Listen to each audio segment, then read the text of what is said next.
Hey guys, King here. It's been 25 years since Tom Hanks first charmed us away in his amazing performance as Forrest Gump.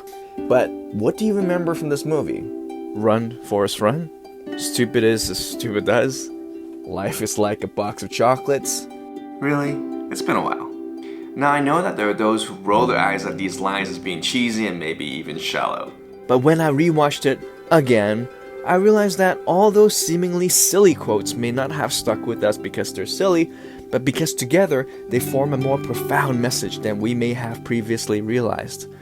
One that all of us, especially in 2019, can learn from. But to appreciate it fully, we'll have to look at how the writer set up Forrest's character arc. Is it deep or is it dumb? Let's find out. Wait a minute. What character arc? Forrest has no character arc. He was the same in the beginning as he was in the end. Classic poorly written character, right? Not exactly. There's a sentiment these days that a well-written character has to have a change or transformation. But there are actually other types of character arcs. In the book K.M. Weiland called Creating Character Arcs, she details that there are actually three main types of arcs. There's the positive change arc, where the character goes through a positive transformation. Then there's the negative change arc, where the character goes through a negative transformation. But then there's the flat arc, where the character goes through no transformation. Yeah, I know what you're thinking. Are you just trying to make an excuse for no character development? How can no transformation be a good thing? Well, for one, here are a few good examples of flat characters. Captain America through the entire Marvel Cinematic Universe, Katniss Everdeen from the first Hunger Games, Goku from Dragon Ball, along with other long-form narratives. Think about it. These characters didn't change because they stayed true to themselves for the truth they believed in. Captain America believed in standing up against bullies, fighting for those who can't fight for themselves, even if it meant going against the government, even when it meant going against a friend. Katniss believed in standing up for yourself, but doesn't believe in surviving as a cold-blooded killer, even until the very end, even if it meant death. Goku believed he can always improve and get better and stronger tomorrow than he is today, often giving his strongest enemies second chances, even when he shouldn't. Basically, their story is about staying true to oneself, fighting for that truth that they stand by. This is exemplified by a scene from Captain America: Civil War. Even if everyone is telling you that something wrong is something right, even if the whole world is telling you to move, it is your duty to plant yourself like a tree, look them in the eye and say no. You move. However, in order for flat characters to be good, the whole story has to be about that central truth that the character holds. And Forrest Gump the movie certainly does. In fact, if we looked hard enough, Run, Forrest, Run, Life is like a box of chocolates, Stupid is as stupid does, are all about how Forrest deals with the idea of destiny. Do you have a dream, Forrest? About who you're gonna be? Who I'm going to be? Yeah. Aren't I going to be me? Well, you'll always be you, just another kind of you. You know? I want to be famous.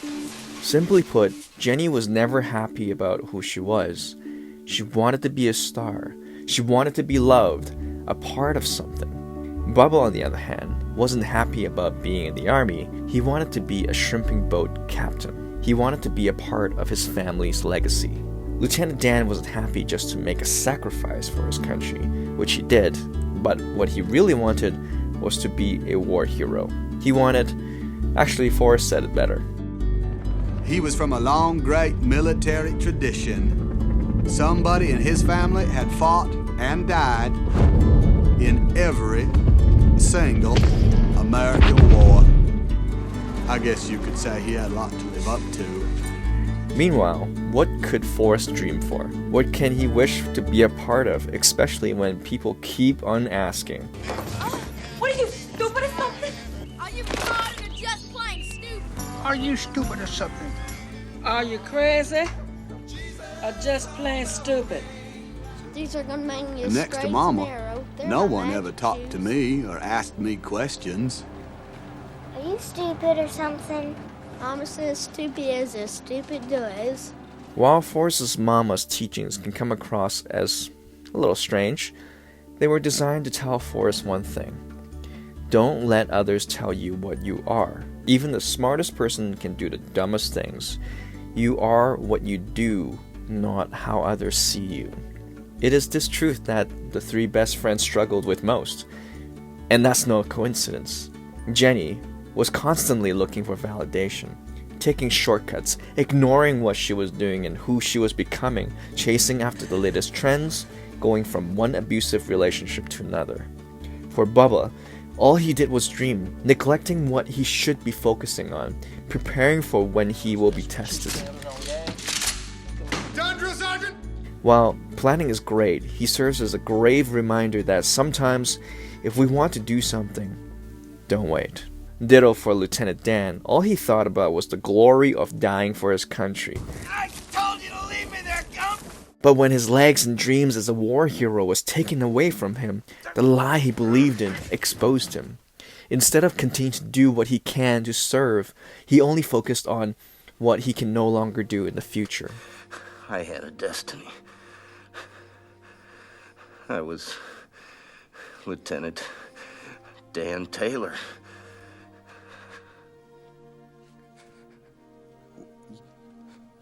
You still Lieutenant Dan. It wasn't until Forrest's blind pursuit of fulfilling his promise to Bubba to start a shrimping business that Lieutenant Dan was again inspired to do what he believed was right, in whatever limited capacity he had. I told you if you were ever a shrimp boat captain that I'd be your first mate. Well, here I am. So in the end, Forrest did manage to save Lieutenant Dan. And in some ways, Jenny in her last days was inspired to do the right thing too, even though doing the right thing meant becoming one of the biggest villains in cinematic history. I know, controversial, but another conversation for another day. And Bubba, unfortunately, never got to do what he wanted to do. And on that note, I'll let the person who gave Forrest his truth summarize what it's all about. Do you remember the scene? It's 3/4 of the way into the movie. Forrest just got news that his mom was sick. He rushes home to see her one last time. Don't you be afraid, sweetheart. Death is just a part of life. Now, do you remember what she actually says next? I didn't know it, but I was destined to be your mama. I did the best I could. You did good, Mom. Well, I happen to believe you make your own destiny. You have to do the best with what God gave you. What's my destiny, Mom? You're gonna have to figure that out for yourself. Life is a box of chocolates, Forrest. You never know what you're gonna get. Mama always had a way of explaining things so I could understand them. I will miss you, Forrest. So there you have it. Whether or not you agree with Forrest's mama, it's true. Life is like a box of chocolates. None of us can choose our own destiny. What we can always do, though, is to keep moving forward, one step at a time. Anyway, I hope that this video has helped you appreciate the amazing story of Forrest Gump just a little more. Be blessed, and I'll see you soon. Yeah, Tom Hanks, Forrest Gump. Slow, yes, retarded maybe, braces on his legs, but he charmed the pants off next to him and won a ping pong competition. That ain't retarded. He was a goddamn war hero. Right. You know any retarded war heroes? You went full retard, man. Never go full retard.